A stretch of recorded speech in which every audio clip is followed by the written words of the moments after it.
বিলাসিতা না করে সংসার জীবনে সুখী হওয়া যায়। কারণ হচ্ছে এটাই, যদি আমরা পরিশ্রম করি, সব কিছু ভাবনা চিন্তা মনের মতন করে গুছিয়ে তৈরি, তাহলে সেটা কিন্তু আমাদের সংসারটা অনেক সুখী হবে।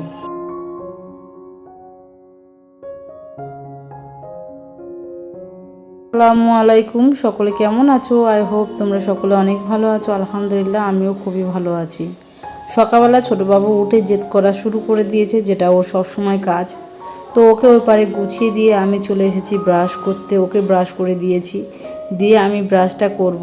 সকালবেলা উঠে বাচ্চারা যখন জেদ করে, সব থেকে বেশি বিরক্ত লাগে ওটা, কিন্তু কিছু করার নেই, ওটাই আমাদের বেশি আনন্দ লাগে। কারণ একটা বাচ্চা ঘুম থেকে উঠে সবার আগে চাই যে মা একটুখানির জন্য হলেও আমার কাছে সময় দিক। আমরা মায়েরা তো সকালবেলা অনেক ব্যস্ত থাকি, হ্যাঁ, ব্যস্ততার মধ্যে বাচ্চাদের সঙ্গে খুব একটা সময় দেওয়া হয় না, সেই জন্য তারা সকালবেলা উঠে কান্নাকাটি জেদ শুরু করে দেয়। আর আজকে সকালে ওর জেদ করার কারণটা হচ্ছে এটাই যে ও চাইছিল আমি অনেকক্ষণ ধরে ওর পাশে থাকি। সিরিনের কাছে যেহেতু আজকে যাওয়ার ডেট, তো সেই জন্য করে ও উঠে শুধু ভাবনা চিন্তার মধ্যে যে আমি কখন যাব। আর রোজই আমি ছোলা ভিজিয়ে দিই, দেখো খালি পেটে গরম পানি খেয়ে তারপরে দুটো ছোলা খাবো বলে ঠিক করে আছি আমি। তো সেই জন্য ছোলাটা ভিজিয়ে দিয়েছি, ওগুলো খাওয়া কমপ্লিট করে আমি চলে এসেছি রান্নাঘরে। যেহেতু প্রথমেই তোমাদেরকে বলেছি যে আমি আজকে সিরিনের কাছে যাব। সিরিনের কাছে যাওয়ার আগে নিজেকে খুব আনন্দ লাগছে, তারপর আমরা নিজেরাও অনেক আনন্দে আছি যে আজকে সেই দিন যেটা অপেক্ষা করে আছি, যে সেই দিনটা কবে আসবে। টানা 1 সপ্তাহ পরে সেই দিনটা এলো সিরিনের সঙ্গে দেখা করা।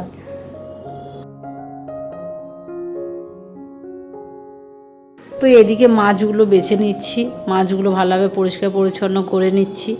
কারণ ভোলা মাছ আমি একটু আঁশ থাকলে, এমনি মাছের মধ্যেও একটু আঁশ থাকলেও আমি খাই না, তো সেই জন্য করে একটু পরিষ্কার পরিচ্ছন্ন করে নেবো। সিরিনের জন্য মাছটা ভাজা করব। যেহেতু তরকারি মাছ ও খুব একটা খেতে পছন্দ করে না, ভাজা মাছটা খেতে বেশি পছন্দ করে। বিলাসিতা কি করে বলি বলো তো, নিজের স্বামীর অল্প টাকা নিয়ে বিলাসিতা করার সময় হয়ে ওঠে না। যতটুকু আয় ততটুকু ব্যয় করে সংসারের মধ্যে এইভাবে কষ্ট করে চালিয়ে যায় আমরা। আর আমি জানি না কাদের মধ্যে এটা হয়, মাছ পরিষ্কার পরে হাতে যে কী একটা মাছের গন্ধ ধারণার বাইরে। সেই জন্য করে নিজের হাতটা একটু আর ভালোভাবে ধুয়ে নিচ্ছি সবসময়ের জন্য। আমি জানি না, মাছের গন্ধটা আমার একদমই পছন্দ নয়, আশা করছি কারোরই পছন্দ হয় না। আর এই হাতটা নিয়ে যাই করতে যাব না কেন, কেমন একটা বাজে গন্ধ বের হয়, সেই জন্য করে আমি হাতটা ভালোভাবে ধুয়ে নিলাম। আর আমি সবসময় হাত ধুই বলে আমার বড় মেয়ে বলে, কিংবা তোমাদের দাদাভাই বলে আমি নাকি সারাক্ষণ হাত পা ধুতে ব্যস্ত থাকি। যাই হোক, আমি এগুলোই নিয়েই ব্যস্ত থাকি। সকালবেলা তো তোমরা শুনলে যে আমি একটু গরম পানি আর একটু ছোলা খেয়ে নিয়েছি। বাড়িতে মেহমান এসেছে তার মাঝখানে, তো তাদের জন্য একটু চা করলাম, আমার জন্য একটু চা করলাম। সিরিনের কাছে যেহেতু যাব আমি, একটু আমের আচার তো করতেই হবে, কিছু করার নেই। বাচ্চাটা আমার কাঁচা আম কিংবা আমের আচার এগুলো খেতে অনেক ভালোবাসে। একটা মা হয়ে বাচ্চার সব থেকে পছন্দের জিনিসগুলো আমরা জানি, আর সেগুলো বাচ্চার কাছে যখন যাব সেগুলো করে নিয়ে যেতে অনেকটা পছন্দ করি। দেখো এদিকে আমের আচার যেটা করছি আর কি, চাটনিটা দেখো কত সুন্দর কালার চলে এসছে। তো চলো এতে কি কি দিয়েছি তোমাদেরকে জানিয়ে দিই। একটু 5 ফোড়ন দিয়েছি, 5 ফোড়ন, শুকনো লঙ্কা দিয়েছি, আর কাজু কিশমিশ ধুয়ে ওই যে দিয়ে দিলাম। প্রথমে পানিটা একটু আর কি 5 ফোড়নগুলো দিয়ে আমটা একটু ভালোভাবে নাড়লাম, চিনি দিলাম, সামান্য একটু নুন দিলাম, দিয়ে ভালোভাবে যখন দেখলাম যে আমটা পুরো গলে গেছে, একটু একটু বাকি আছে, তখন পরিমাণ মতন একটু পানি দিয়ে চাপা দিয়ে রেখে দেবো। দেখবে একদম থলথলে কত সুন্দর খেতে হবে। আমাদের সিরিন অনেক পছন্দ করেছিল যখন আমি এই চাটনিটা নিয়ে যাই। ও ও যে বসে বসে খাওয়া শুরু করে দিয়েছে ধারণার বাইরে। তো যাই হোক, এদিকে আমার চাটনিটা যেহেতু পানি দিয়ে দিয়েছি, এবারে একটু ঢাকা দিয়ে দিতে হবে। ঢাকা দিয়ে চলে এসেছি এদিকে ময়দাটা মাখাবো বলে গরম পানি করে নিয়েছি। সিরিন বলেছিল মাম্মাম লুচি নিয়ে আসবে, 2 দিন আগে ফোন করে বলেছিল লুচি। তা যেদিন যাব সেই দিনকে সকালবেলা ফোন করে বলেছিল মাম্মাম লুচি নিয়ে আসবে না, আমার জন্য পরোটা নিয়ে আসবে। তুমি ঈদের সময় যে পরোটাটা করো সেই পরোটাটা করে নিয়ে আসবে আমার জন্য। যতই হোক আমার বাচ্চা অপেক্ষা করে আছে আমার জন্য। তো এই যে ওইদিকে ভাতও করে নিয়েছি, দুধটা একটু গরম করে নিচ্ছে আমি। দুধটা সবসময় বাড়িতে থাকে, যেহেতু তোমরা সকলেই জানো ছোটোবাবু দুধ বিস্কিট খায়। আর এদিকে ভাতটাও হয়ে এসছে।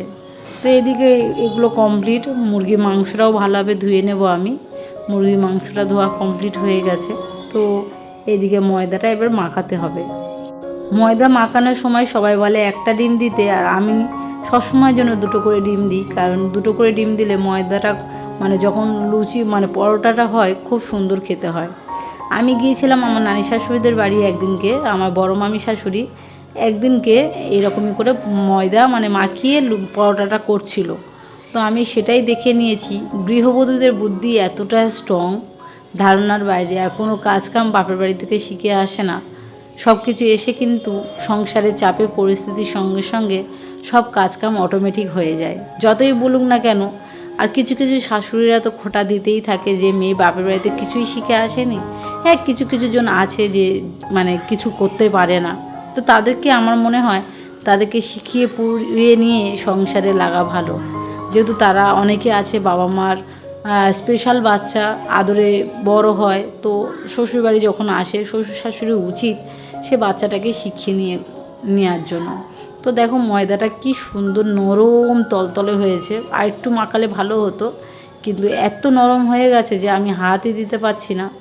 তো যাই হোক, এদিকে দেখো আমার ময়দাটা আমি ভালোভাবে গোল করে নিচ্ছি। এইভাবে পুরোটা ময়দা আমি গোল গোল করে নিয়ে লিচির মতন কেটে কিছুক্ষণের জন্য আর কি চাপা দিয়ে রেখে দেবো।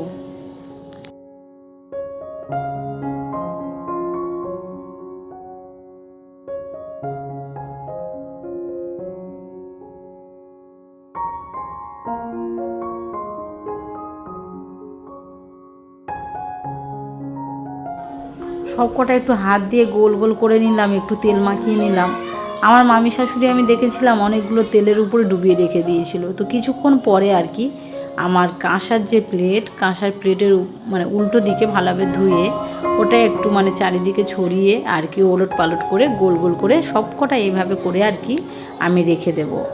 দেওয়ার পরে কিন্তু লুচিটা এই যে পরোটাটা এত সুন্দর হবে না, ধারণার বাইরে। আমার তো এই পরোটা করাটা খুবই খুবই পছন্দ হয়েছিল। তো আমি যখন ভিডিওটা শ্যুট করেছিলাম আমার আরও একটা বড় ভুল হয়েছে। ভিডিও শ্যুট করার সময় আমি কিন্তু ক্যামেরাটা অন করতে ভুলে গেছিলাম, সেই জন্য করে পরোটা ভাজানোটা আমি তোমাদেরকে দেখাতে পারলাম না। তার জন্য আমি অনেক অনেক দুঃখিত। চেষ্টা করেছিলাম পুরোটা তোমাদেরকে দেখাতে পারবো পরোটা করাটা, কিন্তু আমি পরোটাটা শ্যুট করার সময় আমি স্ট্যান্ডে ফোনটা লাগিয়েছিলাম, কিন্তু আমি তখন ক্যামেরাটা অন করতে ভুলে গেছি। যখন ভিডিওটা এডিট করছিলাম তখন হাজারবার খুঁজি যে আমি সেই ভিডিওটা যে শ্যুট করলাম সেটা কোথায়। তারপরে আমি মনে করলাম যদিও বা আমি অন করতাম তাহলে তো থেকেই যেত এখানে, তার আমার চালের মধ্যে কিছু একটা ভুল হয়ে গেছে। তো আজকে প্রচুর পরিমাণে আমরা আনন্দ আছি যে অনেক দিন পরে, টানা 1 সপ্তাহ পরে শিরিনের সঙ্গে দেখা করতে যাব। তো শিরিন যা যা খেতে পছন্দ করেছে সব কটাই ওর জন্য নিয়ে যাব। যেহেতু ওর কাছে যাব, ওর তো মিশন থেকে ওর ভাত দেবে, আমার আর ছোটোবাবুর ভাত দেবে না, সেই জন্য করে সঙ্গে ভাতও নিয়ে যাচ্ছি। চলো কী কী নিয়ে যাচ্ছি সব কিছু তোমাদেরকে শেয়ার করব এই ভিডিওর মাধ্যমে।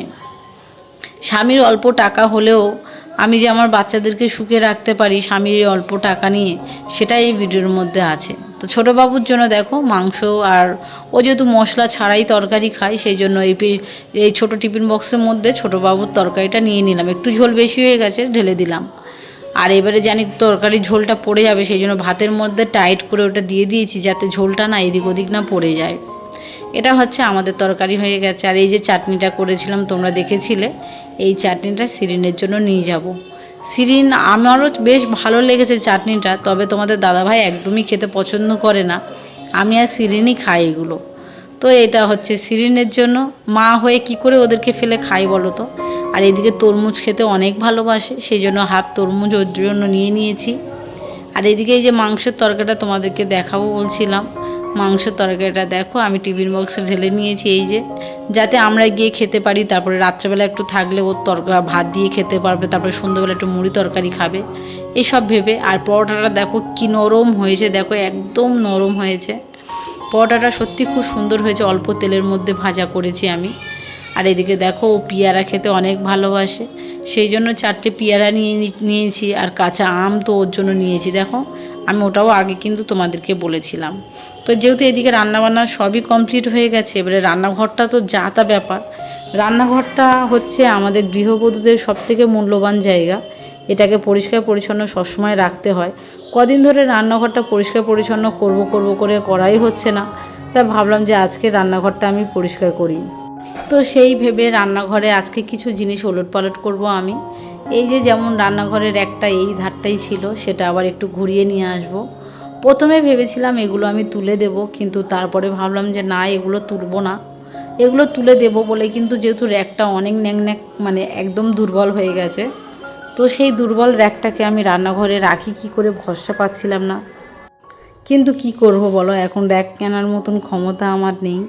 তো ভাবলাম এটাই নিয়ে চালিয়ে যেতে পারি, তো যতটা পারি হালকা করা যেতে পারে। তো তারপরে দেখলাম যে না, এটার উপরে চলা মানে যাবে, অসুবিধা নেই। তারপরে দেখলাম যে এই আমি মনে মনে যখন আমি এটা পরিষ্কার করছিলাম তখনই আমি ভাবছিলাম যে র্যাকটার বয়স কত হবে।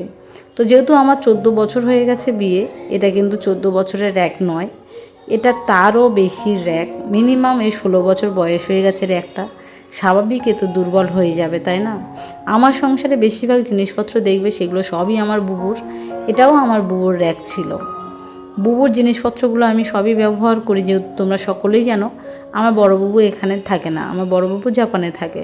তো বড়বাবু যখন চলে যায় তখনই ওর জিনিসপত্রগুলো, বেশিরভাগটা জিনিসপত্র আমাকে দিয়ে গেছে যে ছোট তুই এইগুলো ইউজ কর। 6-7 বছর আগে যখন ও ইন্ডিয়াতে এসেছিল, ও তখনই আমার জিনিসপত্রগুলো দেখে অবাক হয়ে গেছে যে তুই এত বছর আমার জিনিসগুলো কিভাবে সুন্দরভাবে গুছিয়ে রেখে দিয়েছিস। তখন আমি ওকে বলেছিলাম, দিদিভাই সব কিছু পরিশ্রম, পরিষ্কার পরিচ্ছন্ন থাকলে সব কিছু নতুনের মতনই থাকবে, চকচকই থাকবে। ও তো দেখে পুরো অবাক। যদি আবারও ইন্ডিয়াতে যখন আসবে তখনও এসে যদি দেখে একই জিনিস, ও বিশাল আনন্দ পাবে। আর এদিকে দেখো আমার রান্নাঘরটা কি সুন্দর করে গুছিয়ে নিয়েছি। এদিকে জিনিসপত্র ওদিকে নিয়ে গেছে, পুরো পরিষ্কার পরিচ্ছন্ন হয়ে গেছে। আর আজকের না অনেকগুলো কাপড় চোপড় কেচেছিলাম, সেগুলো সব ছাদের উপরে চলে এসেছি মেরে দিতে। এগুলো শুকানোর জন্য এই ছাদের উপরে এসেছি। ছোটোবাবু দেখো প্রচুর পরিমাণে জ্বালাতন করছে। ভাড়া বাড়িতে থেকেও মানে কি আর বলবো, স্বামীর অল্প মাইনে নিয়ে কিভাবে যে থাকি সেটা তোমরা বুঝতে পারছো ভালো করে।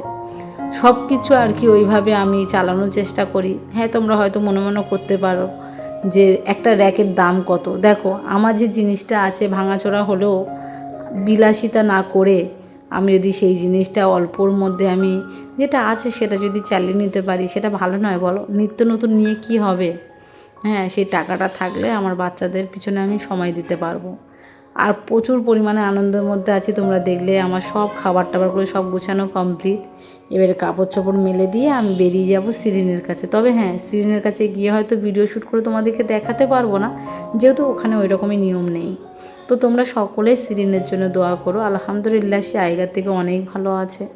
তোমরা সকলেই জানি, তোমরা অনেকেই আছো যে আমার বাবুকে অনেক ভালোবাসো, আমার বড় বাবুকে, ছোটো বাবুকে।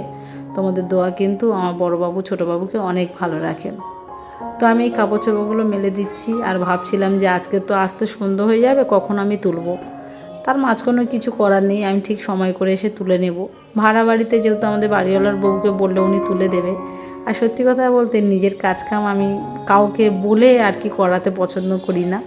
প্রথম থেকে আমি এইরকমই নিজের কাজকাম নিজেই করতে পছন্দ করি। আর ওনারা সত্যি, আমি এত জায়গায় ভাড়া বাড়িতে ছিলাম, আমার ভাড়া বাড়ির মধ্যে এই একটা ভাড়া বাড়ি যে আমাদের বাড়িওয়ালা আমাদেরকে এতটা সম্মান করে, এতটা ভালোবাসে। আমার দুটো বাবুকে ছাড়া তো ওনারা কিছু খায় না বললেই চলে। সিরিন যেমন মিশনে থাকে, সিরিনের কাছে গেলেই ওনারা কিছু না কিছু দেয় সিরিনকে দেওয়ার জন্য। তারপরে বাড়িতে কিছু করলেও সিরিনকে কিংবা ছোটো বাবুকে ফেলে ওনারা কোনো দিনও কিছু খায় না। তো ওনারা আমার ছোটো বাবুকে বড় বাবুকে অনেক ভালোবাসে। যেমন বাড়িওয়ালার অনেক ভালো ভালো গুণ আছে। নেক্সট ভিডিও যখন আমি তোমাদেরকে পোস্ট করব তখন অবশ্যই তোমাদেরকে বলবো। ভাড়া বাড়ি ঠিক কথা, হয়তো মাসের শেষে থোক টাকাটা আমাদেরকে বের করতে হয়, তারপরেও ভালো ব্যবহারটা কিন্তু সবার কাছে আমরা পাই না। এই বাড়িওয়ালার কাছ থেকে আমি খুব ভালো ভালো ব্যবহার পাই, যেটা আমাকে অনেক মানে ভালো লাগে। তো যাই হোক, সারাদিন বক বক বক বক করে কাটিয়ে দিলাম। তোমরা সকলে ভালো থেকো, আমাদের জন্য দোয়া করো। আর স্পেশালি আমার দুটো বাবুর জন্য দোয়া করো, যাতে ওরা ভালো হয়, অনেক বড় হতে পারে। আর তোমাদের সকলকে অনেক অনেক ধন্যবাদ যে আমার ভিডিওর মধ্যে তোমরা এত সুন্দর সুন্দর কমেন্ট করো। সবাই সুস্থ থাকবে, ভালো থাকবে এবং আমাদের সকলের জন্য দোয়া করবে। ভিডিওর মধ্যে যদি কোনো কথাবার্তার মাঝে কিংবা সব কিছু মানে চালচলনের মাঝে যদিও বা কিছু ভুল হয়ে থাকে, তোমরা কিন্তু প্লিজ ওটা ক্ষমার চোখে দেখো, ক্ষমা করে দিও তোমরা। কারণ হ্যাঁ, আমি অত পড়াশোনা জানি না, কম পড়াশোনা জানি, তো তার মাঝেও কথাবার্তার মাঝে যদিও বা কিছু ভুল বলে থাকি, তোমরা কিন্তু আমাকে মাফ করে দেবে। তো সবাই সুস্থ থাকবে, ভালো থাকবে। খুদা হাফিজ।